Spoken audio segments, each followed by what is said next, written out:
بات چل رہی تھی ان چیزوں کی اور معمولات وغیرہ کی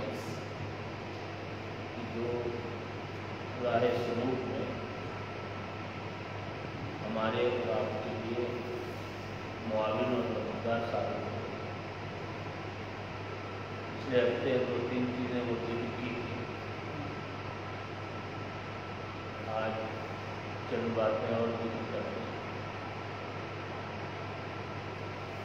ایک نہایت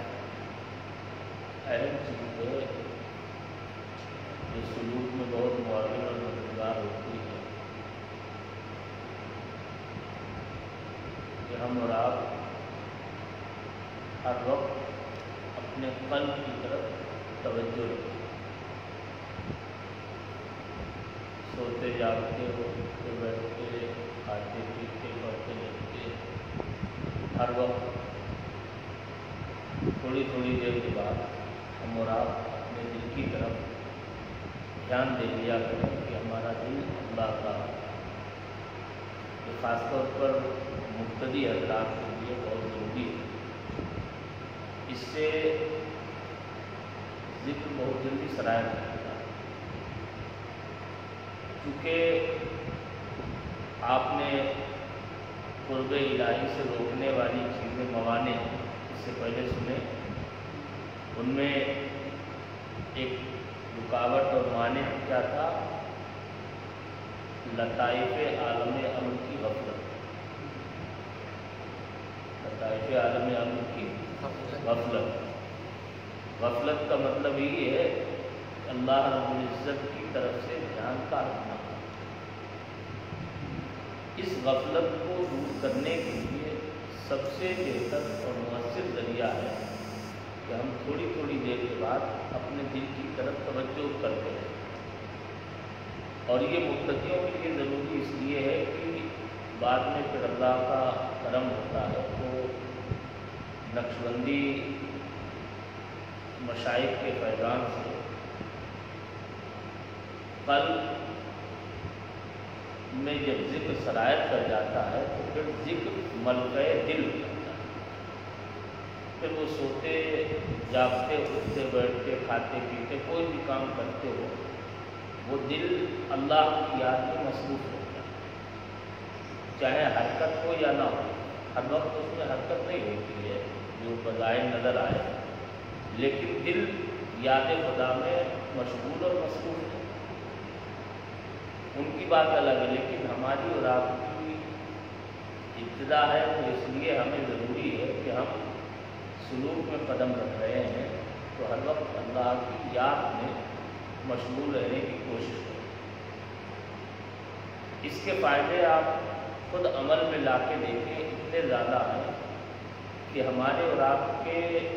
تھوڑی دیر کے ذکر اور مراقبے سے فائدہ حاصل نہیں ہو سکتا۔ ہم اور آپ خود جانتے ہیں کتنی دیر ہم ذکر و مراقبہ کرتے ہیں، اس کے بعد میں اگر بالکل غفلت رہے گی، بے توجہی رہے گی تو ہمیں اور آپ کو کوئی خاص فائدہ حاصل نہیں ہو سکتا۔ یہ تو مشائخ کا خاص کرم ہے کہ اتنی ہماری اور آپ کی غفلتوں اور بے توجہی کی باوجود بھی کچھ نہ کچھ اللہ کا شکر ہے حاصل ہو جاتا ہے، ذکر سے لطائف ظاہر ہو جاتے ہیں۔ لیکن آپ سوچیں کہ سلوک میں آپ کو کوئی اچھا کمال حاصل ہو جائے بغیر ان اصول کو اپنائے ہوئے تو یہ بہت مشکل ہے۔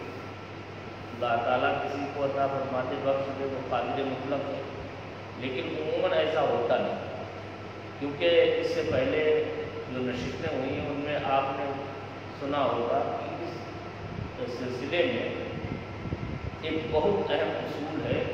جو سرکار نقشبند رضی اللہ عنہ سے الفاظ مروی ہیں اور حضرت خواجہ عبدالخالق اعتوانی رضی اللہ عنہ سے 11 الفاظ سب ملا کے بھی ہیں۔ ان میں ہوش در دم ایک اصول ذکر کیا تھا، اس سے پہلے یاد ہوگا، ہوش در دم۔ ہوش در دم کا مطلب یہ ہے کہ آنے جانے والی سانس کو، جو سانس اندر آئے جو باہر جائے، ہر وقت بندہ خبردار رہے کہ ہماری ہر سانس میں ہمارا دل اللہ اللہ کرے۔ اسی سے پھر بندے کو دوام حضور کی نعمت حاصل ہو، دوام حضور کی نعمت، دوام حضور کی جب نعمت بندے کو حاصل ہوتی ہے پھر وہ ضروری نہیں کہ ہر وقت آنکھیں بند کر کے مراقبے ہی میں رہے، بلکہ جس حالت میں بھی وہ رہتا ہے اس کی روحانی ترقی ہوتی ہے، سمجھ رہے آپ؟ اس لیے اسے مختصر زیادہ چونکہ اس تعلق سے بات ہو بھی چکی ہے، وہ صرف ہمیں اور آپ کو یہاں پر یہ دھیان رکھنا ہے کہ ہمارے سلوک میں یہ بہت مددگار چیز ہے کہ ہم تھوڑی تھوڑی دیر کے بعد اپنے دل کی طرف دھیان کرنا ہے، کوئی سر جھکانے کی یا آنکھیں بند کرنے کی ہمیں اور آپ کو ہر وقت ضرورت نہیں، بلکہ کوئی بھی کام کر رہے ہیں، کام تو ہم اور آپ اعضاء سے کرتے ہیں، ذہن لگائے ہوئے ہیں کسی کام میں، لیکن دل کی طرف توجہ کرنے میں کوئی چیز رکاوٹ نہیں ہوتی، ایک لمحے کے لیے آپ دل کی طرف دھیان کرنے کہ ہمارا دل اللہ اللہ کرتا ہے، بات سمجھ رہے ہیں؟ ذکر کے علاوہ بھی بلکہ جو بازگشت کا لفظ ہے سلسلہ نقشبندیہ کی اصطلاحات میں سے، اس کے بعد مشائخ نے معنی یہ بھی بیان کیے ہیں کہ ذکر کرنے کے بعد بازگشت کا مطلب یہ ہوتا ہے کوئی آواز، جیسے ہم یہاں پر بول رہے ہیں اور آواز دوہراتی ہے، ڈبل آتی ہے نا آواز، گونج کے جو آتی ہے، اسے بازگشت ویسے اردو اور فارسی کے اعتبار سے کہتے ہیں۔ تو بازگشت کا مطلب ہی یہی ہے کہ جو ذکر آپ کر رہے ہیں اس ذکر کا اثر بعد میں بھی آپ کے اندر موجود رہے، اور اس کا طریقہ انہوں نے یہ بیان فرمایا ہے کہ ذکر اور مراقبہ ختم کرنے کے بعد بھی بندے کو دل کی طرف بار بار توجہ کرتے رہنا چاہیے کہ ہمارا دل اللہ اللہ کا، بات سمجھ رہے ہیں؟ تو اس سے انشاءاللہ بہت جلدی آپ کی منزلیں طے ہونے لگیں گی اور آپ کو روحانیت میں اچھا خاصا کمال حاصل ہوگا۔ تو وہ پچھلے ہفتے جو ہم نے ذکر کیے اصول و آداب یا معاون کام، اور آج یہ جو بتایا اسے ہم اور آپ سب نظر میں رکھیں اور کوشش کریں، ہم نے پہلے بھی کئی مرتبہ کہا ہے کہ ان چیزوں پر ہم خود عمل کریں،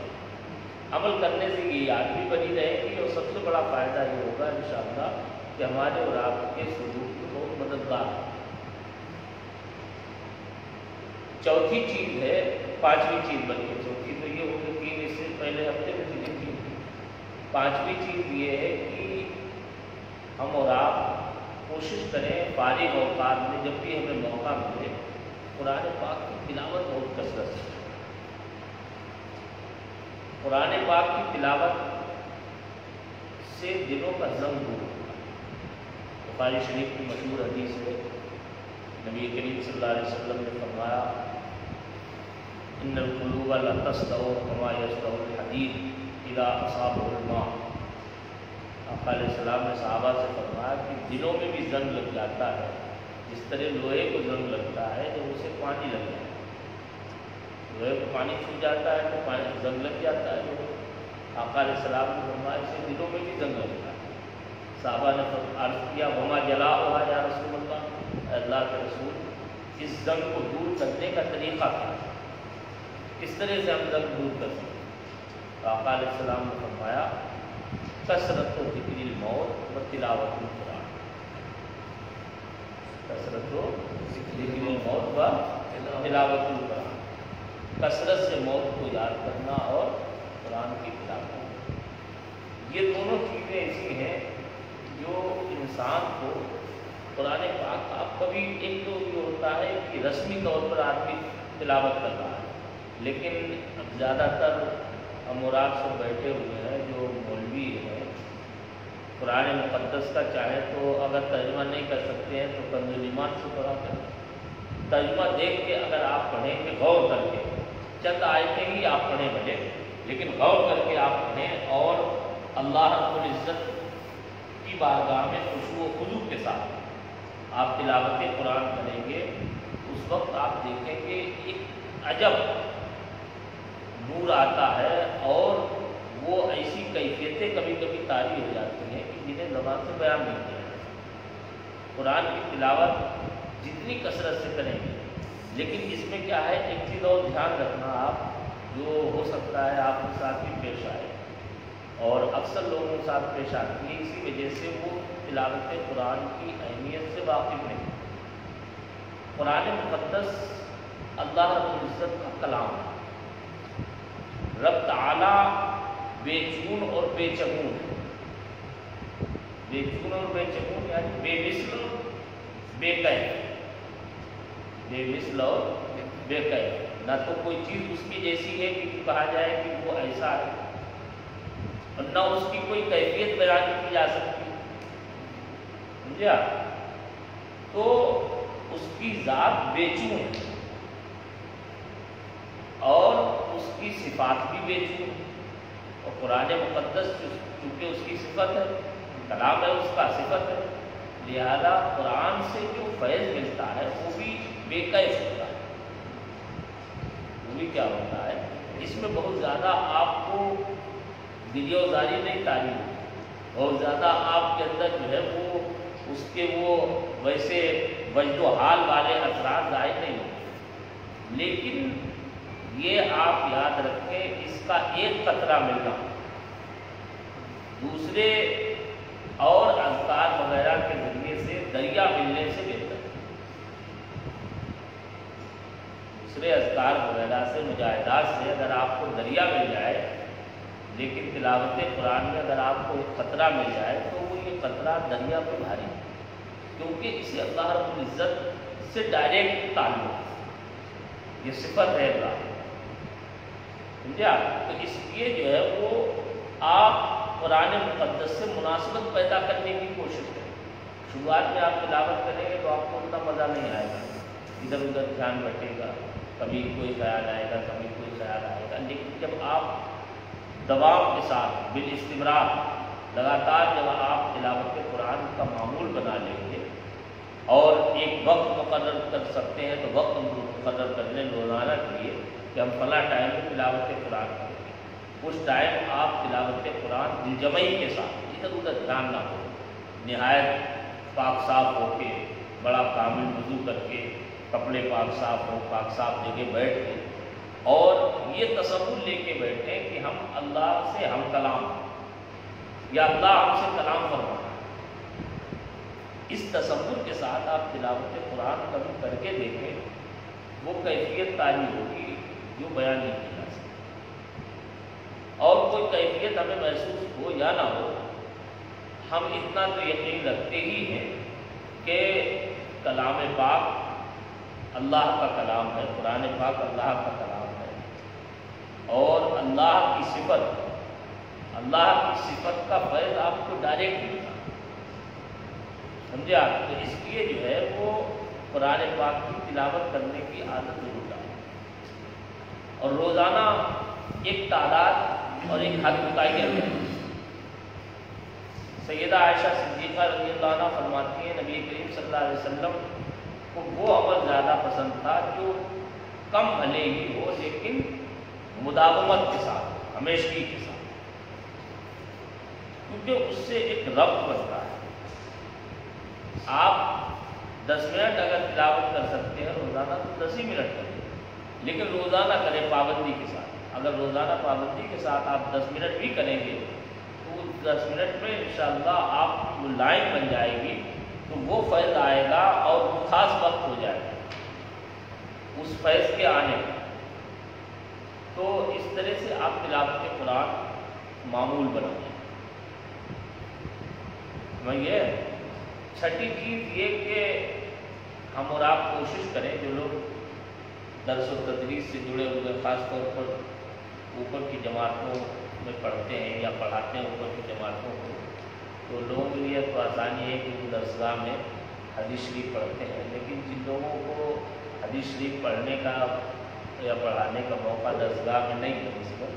تو ان کے لیے ایک طریقہ یہ ہے کہ روزانہ وہ حدیث شریف کے عربی الفاظ کے مطالعے کا ایک ٹائم مقرر کریں، کم از کم روزانہ ایک حدیث شریف کا آپ توجہ کے ساتھ میں مطالعہ کریں اور اس کے معانی و مفاہیم کو دیکھیں، اور زیادہ پڑھ سکتے ہیں تو زیادہ پڑھیں، 10-15 منٹ آپ حدیث شریف کا مطالعہ کریں، حدیث شریف کی تلاوت کریں، حدیث شریف پڑھنے پڑھانے سے بزرگوں نے فرمایا، حضرت شاہ غلام علی دہلوی رضی اللہ عنہ سے بھی بیان کیا جاتا ہے کہ انہوں نے اخیر عمر تک حدیث پاک کے درس کو نہیں چھوڑا اور فرماتے تھے حدیث شریف پڑھانے سے نسبت میں پختگی ہوتا ہے، آقا علیہ السلام سے ربط اور تعلق بہت پیدا ہوتا ہے، کیونکہ آقا علیہ السلام کی زبان اقدس سے نکلے ہوئے الفاظ، ان الفاظ میں آج بھی نور ہے، ان الفاظ میں آج بھی نور ہے، اور وہ نور وہ ہے جو سرور انبیاء صلی اللہ علیہ وسلم سے مناسبت ہوتا ہے، اور جب وہ نور آپ کے اندر آئے گا تو آپ کو بھی آٹومیٹک سرکار دو عالم صلی اللہ علیہ وسلم سے مناسبت ہو جائے گی، اور ان سے جتنی مناسبت بندے کو ہوتی ہے اتنا ہی زیادہ فیضیاب ہوتا ہے۔ پچھلے ہفتے بھی ہم نے آپ کو بتایا تھا، تفسیر سے ہے کہ جو جتنا زیادہ مناسبت رکھتا ہے آقا علیہ السلام سے اتنا ہی زیادہ آقا علیہ السلام کے فیض سے مالا مال ہے۔ اس لیے حدیث شریف پڑھنے کی عادت ڈالیں۔ بزرگوں نے باقاعدہ حدیث شریف کے الفاظ میں نور کو مشاہدہ کیا۔ ایک بزرگ کا بڑا مشہور، کئی مرتبہ ہم نے تقریر میں بھی بیان کیا ہے، سنا ہوگا تم نے، بڑا مشہور واقعہ ہے۔ ایک بزرگ ایک علاقے میں پہنچے، بظاہر وہ جو ہے پڑھے لکھے نہیں تھے، کہتے بھی تھے کہ ہم پڑھے لکھے نہیں ہیں، کوئی ہم عالم نہیں ہے وہ، لیکن تھے صاحب نسبت بزرگ۔ تو جب پہنچے تو لوگوں کی بھیڑ لگنے لگی، کچھ اس علاقے کے مولوی تھے، علماء تھے، بنیادار تھے، جن میں زیادہ تر تو انہیں بڑا خلیش ہونے لگی۔ انہوں نے طرح طرح سے انہیں نیچا دکھانے کی کوشش کی اور لوگوں کو ہٹانے، ان سے دور کرنے کی، لیکن اللہ والے تو ان سے کون کسے دور کر سکتا ہے۔ بہرحال جب کچھ نہیں چلا تو کہنے لگے کہ ان کے پاس خبر بھجوائی کہ ہم چند حدیثوں کی تصحیح کرنا چاہتے ہیں آپ کے پاس آ کے، آپ اللہ والے ہیں، آپ اصلاح کر دیجیے گا، ہماری کوئی غلطی ہے۔ تو انہوں نے پہلے تو کہا معذرت کی کہ ہم کوئی درسگاہ میں پڑھے ہوئے آدمی تو ہے نہیں، نہ ہم کوئی محدث ہیں، کسی محدث کے پاس جاؤ، کسی بڑے عالم کے پاس جاؤ، اس سے اصلاح کراؤ جا کے۔ لیکن وہ مانے نہیں، کہتے نہیں آپ تو اتنے پہنچے ہوئے ہیں، یہ ہے وہ ہے، وہ سمجھیے کہ یہ جو ہے وہ ہمیں ذلیل کرنے کی کوشش میں ہے، اور اس طرح سے جو ہے وہ یہ مانے گا نہیں۔ انہوں نے کہا ٹھیک ہے، فلاں ٹائم مقرر کر دیا، اس ٹائم میں پہنچے۔ اب انہوں نے کیا کیا کہ چند صحیح روایتیں اور چند موضوع روایتیں اکٹھی کریں اور آپس میں مشورہ کر لیا کہ پہلے ہم یہ روایت پڑھیں گے، پھر تم یہ پڑھنا، پھر یہ پڑھیں گے، پھر یہ پڑھیں گے، یعنی بیچ میں کوئی صحیح حدیث تھی، کوئی موضوع روایت تھی، اس طرح سے کہنے لگے۔ اب اگر وہ پڑھے لکھے ہوں گے تب تو جان جائیں گے، لیکن اگر جاہل جپٹ واقعی میں جیسے وہ کہتے ہیں اور لوگ بھی کہتے ہیں بغیر پڑھے لکھے ہیں، تو وہ جو ہے یا تو سب کو صحیح کہیں گے تب بھی ہم پکڑ لیں گے، یا سب کو غلط کہیں گے تب بھی پکڑ لیں گے، تو ذلیل کریں گے پھر مجمع میں کہ دیکھو ایسا جاہل آدمی جسے صحیح اور موضوع حدیث بھی نہیں معلوم ہے، وہ جو ہے اس کو مجھ سے پیر بنائے ہوئے ہو اور بہت بڑا پہنچا ہوا مانتے ہوئے ہو۔ بہرحال لے کے گئے۔ اب انہوں نے کیا کیا، سننا شروع کیا۔ اب کبھی تو وہ مسکرانے لگتے، کہتے ہاں ہاں آقا علیہ السلام کا یہ میرا فرمان، اور کبھی جو ہے سر ہلاتے کہ نہیں یہ میرے نبی صلی اللہ علیہ وسلم کا فرمان ہے۔ ساری روایتیں سنا چکے تو اب بڑا حیرت میں سمجھ لیے کیا ہے، کہنے لگے رہے حضرت آپ تو بہت بڑے محدث ہیں، ان میں کئی روایتیں ایسی تھیں جو بڑے بڑے آج کے علماء بھی جنہیں حل نہیں کر سکتے ہیں کہ یہ صحیح ہے یا موضوع ہے، لیکن آپ نے تو سب کچھ چھانٹ کے رکھ دیا۔ جو ہے ہم نے بہت اونچی اونچی کتابوں میں بڑی تحقیق کر کے ڈھونڈی تھی، یہ سب جو ہے لے کے آئے تھے، آپ نے کیسے، آپ تو کہتے ہیں ہم پڑھے لکھے نہیں۔ انہوں نے کہا کہ واقعی میں پڑھے لکھے نہیں ہیں، لیکن فرق یہ ہے کہ تم حدیث کی صحت اور سقم کو کتابوں سے پڑھ کے سمجھتے ہو، اور ہم جو ہے وہ کتابوں سے پڑھ کے نہیں سمجھ رہے، ہم تو سرور انبیاء صلی اللہ علیہ وسلم کے نور کو دیکھ کے سمجھ رہے۔ فرمایا کہ جو آقا علیہ السلام کی زبان سے الفاظ نکلے ہیں ان میں آج بھی نور ہے، تو جب وہ حدیث کے الفاظ آپ لوگ پڑھتے تھے تو آپ کو منہ سے نور نکلتا ہوا مجھے دکھتا تھا، تو میں سمجھ جاتا تھا کہ آقا علیہ السلام کا فرمان ہے، اور جو موضوع روایت ہوتی تھی اس سے کوئی نور، کوئی روشنی نہیں ہوتی تھی، تو میں سمجھ جاتا تھا کہ یہ غلط روایت ہے۔ آپ سمجھ رہے، اس سے ہمیں اندازہ کرنا چاہیے کہ حدیث شریف میں کتنی زیادہ برکت اور کیسی نسبت کی پختگی ہے، اور اسی لیے دیکھیے آپ حضرت جو ہے وہ اتنی زیادہ پریشانیوں اور مصیبتوں کے باوجود، بے شمار بیماریاں، سب کچھ مصروفیات تھی، لیکن اس کے باوجود کوئی بھی کچھ کہتا تھا پھر بھی فرماتے تھے کہ نہیں، حدیث شریف پڑھانا ہم کبھی نہیں چھوڑا۔ ہمیشہ یہ فرماتے تھے کہ لوگ کہتے ہیں کہ آپ لوگ کہتے تھے جو ہے کہ آپ جو ہے کچھ کتابیں کم کر دیجیے، جو ہے تو فرماتے تھے نہیں، اور کتابیں بھلے کم کر دیں لیکن حدیث شریف پڑھانا نہیں۔ فرماتے تھے یہ ہمارے بزرگوں کا ہمیشہ طریقہ تھا۔ تو اس لیے ہمیں اور آپ کو چاہیے جیسے بھی ہو، دیکھو وقت گزرتا چلا گیا، وقت جو گزر گیا وہ واپس نہیں آنے والا ہے، اور جو گزر رہا ہے اسے ہم روک نہیں سکتے۔ تو ہماری اور آپ کی کامیابی اسی میں ہے کہ ہم اپنے وقت کو بچا کے اور اسے صحیح کاموں میں استعمال کرنے کی کوشش کریں۔ آپ سمجھ رہے ہیں؟ اس لیے ہم یہ دونوں چیزیں جو ہم نے بتائیں، قرآن پاک کی تلاوت، بلکہ تینوں باتیں، گاہے بگاہے اپنے دل کی طرف توجہ، اور قرآن پاک کی تلاوت، تیسرے حدیث شریف کی تلاوت مطالعہ، یہ تینوں چیزیں ہم اپنا لیں۔ اور چوتھی ایک بات آپ نے اور بتا دیں آپ کو، جو طاقت بھی صاف ہو جائیں گے سب ملا کے پچھلے والے ہوئے انشاءاللہ، اور وہ بہت مددگار ہوگی ہماری اور آپ کی زندگی کے لیے انشاءاللہ، اور ہر اعتبار سے کامیابی کہ ہماری اور آپ کے لیے وہ سہارا ہوگا۔ وہ یہ کہ ہم اور آپ اپنا ایک شیڈول بنائیں، پوری دن بھر کی جو ہے دن چریا جسے ہندی میں کہتے ہیں، نظام الاوقات، شیڈول بنا لیں ہم اور آپ کہ ہمیں مثلاً جو ہے وہ فجر کے وقت میں کتنے بجے اٹھنا ہے، اور اٹھنے کے بعد ہمیں کیا کیا کرنا ہے، پھر نماز پڑھنا ہے، نماز کے بعد کیا کرنا ہے۔ اس طرح سے آپ رات میں سونے تک کا پورا ایک نظام الاوقات ایک کاپی میں لیں۔ ایسے صرف ذہن سے سوچے نا، ذہن میں سوچیں گے تو کچھ بات ذہن سے نکل جاتی ہے۔ ایک ڈائری یا کاپی میں آپ سارے کام لکھیں، جو بھی اچھے اچھے کام آپ سوچ سکتے ہیں اور کرنے کی آپ کے اندر آسانی سے صلاحیت اور گنجائش ہے وقت میں، آپ اس چیز کو متعین کریں کہ مثلا فلاں ٹائم میں ہمیں تلاوت کرنا ہے، فلاں ٹائم میں ہمیں حدیث شریف کا مطالعہ کرنا ہے، فلاں ٹائم میں ہمیں دعوت و تبلیغ کرنا ہے، فلاں ٹائم میں ہمیں جو ہے اپنا سبق یاد کرنا ہے یا پڑھانا ہے کسی کو، جو بھی ہم لوگوں میں سے جو جس کے کام ہیں وہ کرتے ہیں، وہ سارے کام جو ہے آپ لکھیں۔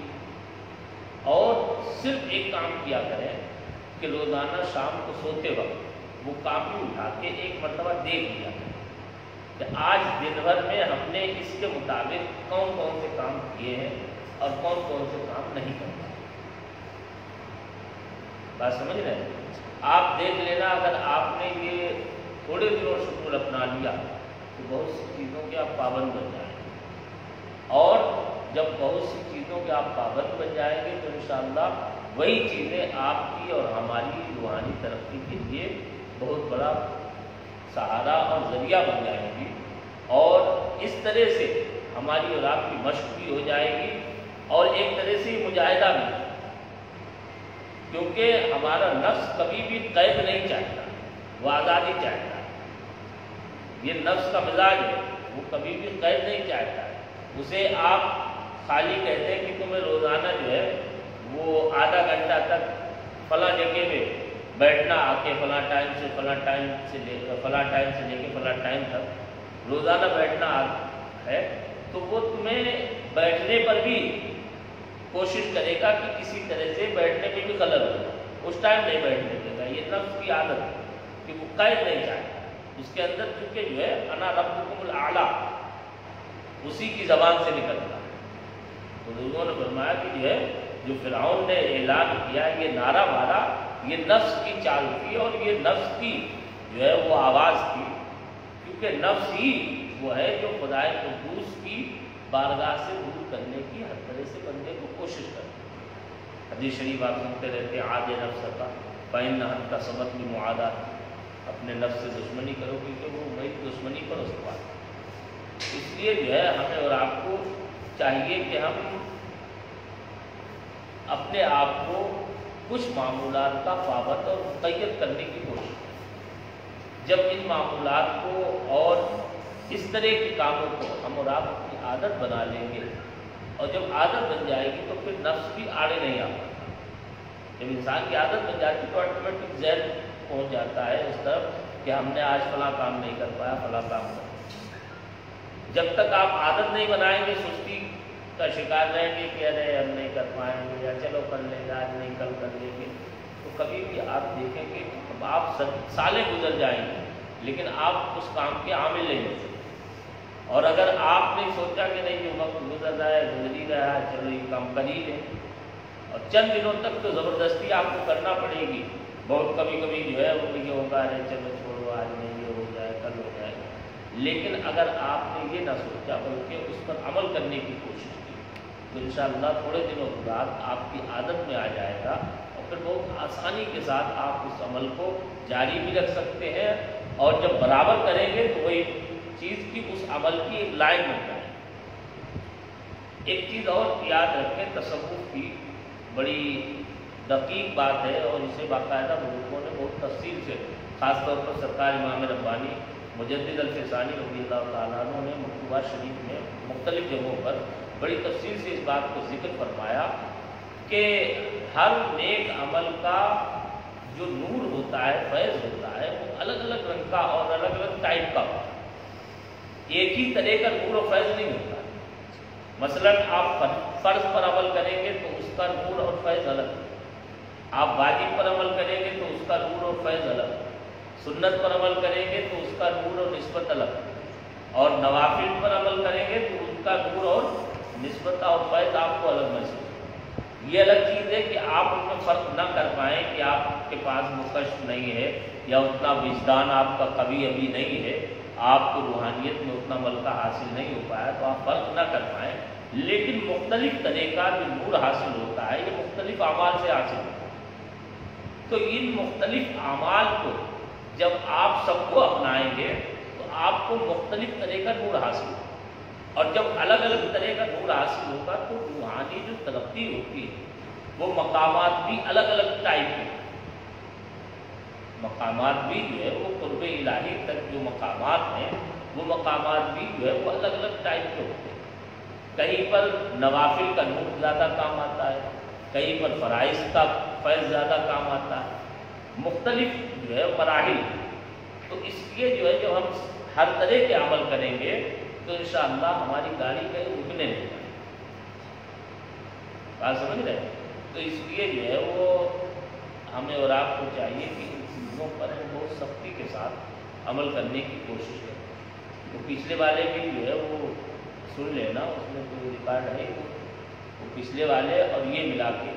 ان سب کو جو ہے چاہو تو آپ لوگ ایک جو ہے تحریر کر لو، مختصر صرف جو ہے ناموں کے اعتبار سے بھی لکھ لو گے، اگر